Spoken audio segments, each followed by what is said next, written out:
بما اننا في فصل الشتاء والجو تلج، بس الاهلاويه دلوقتي اكيد في فصل الربيع، لان النادي الاهلي بيولع الميركاتو الشتوي وبينزل ب4 صفقات ناريه والباقي جاي في السكه.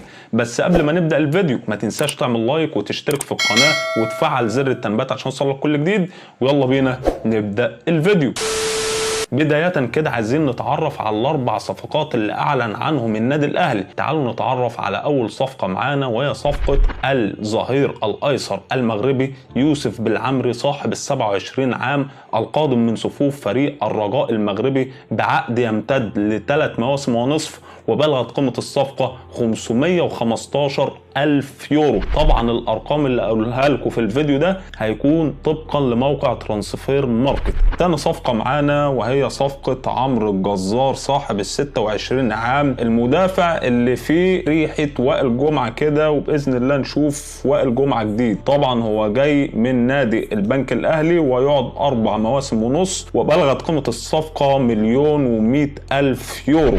نروح على ثالث صفقة معانا وهي صفقة مروان عثمان أوتاكا صاحب ال23 عام الجناح الأيمن اللي ممكن تلاقيه برضو يشتغل جناح شمال ويشتغل مهاجم صريح. طبعا هو جاي من فريق سيراميكا كليوباترا وجاي إعارة لنهاية الموسم. طبعا الصفقة دي هي صفقة تبادل لعيبة، يعني عندنا مروان عثمان جاي من سيراميكا، وصاده عمر كمال ومحمد عبد الله راحوا من النادي الأهلي لسيراميكا كليوباترا على سبيل الإعارة لنهاية الموسم. وطبعا هنا ما فيش تفاصيل مالية في الصفقة، لكن هم اكتفوا بالصفقة التبادلية. تعالوا نروح لرابع صفقة، والصفقة اللي أثارت الجدل، صفقة أحمد عيد صاحب ال25 عام اللي انتقل من صفوف المصري للنادي الأهلي بعقد يمتد ل3 مواسم ونصف في صفقة انتقال حر. وأحمد عيد بيرجع لبيته مرة تانية بعد غياب 11 سنة. طبعا احنا عندنا أحمد عيد هو ظهير أيمن، بدأ مسيرته في صفوف ناشئ النادي الأهلي وبعدها راح نادي الزمالك، وبعد 11 سنة رجع تاني للنادي الأهلي. هذا أيها السادة المشاهدين حسبي الله ونعم الوكيل. طبعا احمد عيد مسيرته كلها في نادي الزمالك، راح فترة اعارة للنادي الاسماعيلي وبعدها رجع للزمالك، وبعدين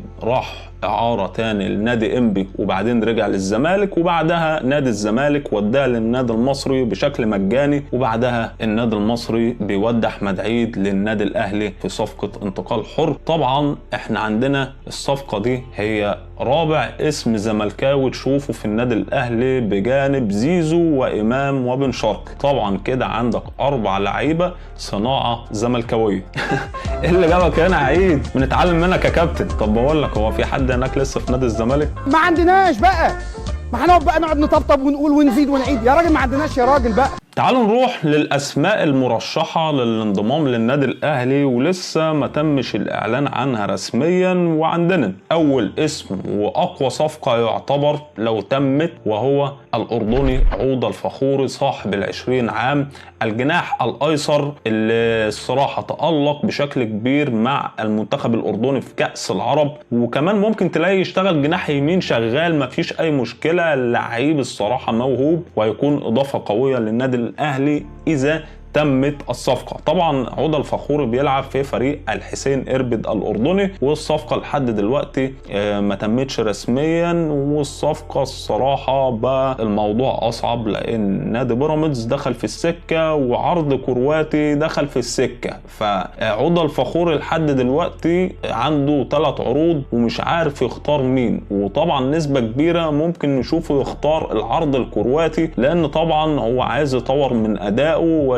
الاحتكاك في اوروبا اقوى من الاحتكاك في قاره افريقيا والدوري المصري. فطبعا هيكون كل ده المنتخب الاردني هو اللي هيعود عليه بالنفع، فافضل اختيار ليه هيختاره وبنسبه كبيره وعلى حسب الاخبار اللي شفناها هو العرض الكرواتي. وهنشوف هل فعلا عودة الفخوري هيختار العرض الكرواتي ولا هيختار النادي الاهلي. عندنا تاني اسم مرشح بقوه للانضمام للنادي الاهلي وهو هادي رياض مدافع بتروجيت. طبعا هنا بتروجيت بيعقد الامور زي ما عقد الامور مع نادي الزمالك في صفقة حامد حمدان، والمبلغ اللي عايزه اكبر من المبلغ اللي عرضه نادي الزمالك، فشوفنا بيراميدز خطف حامد حمدان. هنا نفس النظام هادي رياض، المبلغ المعروض من نادي الاهلي بتروجيت طالبين رقم اعلى، فزي ما انتم شايفين بتروجيت يعني مستمر على حته تعقيد الامور، وبتروجيت مش محتاجه فلوس عشان تطلب رقم كبير في لاعب.